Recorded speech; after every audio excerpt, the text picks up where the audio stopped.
nustojo kristi svoris ir tai dažna problema pasitaikanti kiekvienam metant svorį, nes nebus taip, kad tavo svorio metimo istorijai svoris pastoviai kris, bus toks momentas, kad jisai sustos.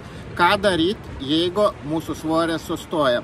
Tai visų pirma, reiktų peržiūrėti, ar mūsų kalorijų deficits atitink tą svorį, katram mes esam, nes mūsų kalorijų deficits buvo, daleiskim, 10 kg daugiau, o mes dabar laikomės lygiai to pačią maistą, kaip ir buvo 10 kg daugiau. Tai mes turėtume peržiūrėti, ar mūsų kalorijų suvartojimo kiekis yra tam skirts tiem kilogramam, katruos mes pasiekėm ir sustojam.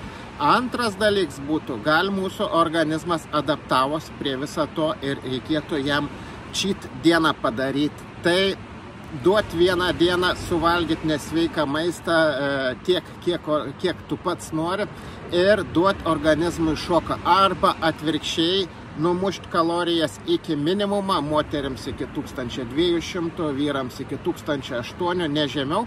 Ir pasižiūrėti, kaip reaguos mūsų organizmas. Gal mūsų organizmas adaptavos prie tokių kilogramų ir jam reikia duoti šoką. Tai tokie du būtų pasidalinimai, ką reikėtų daryti, jeigu tavo svoris metant sustoja.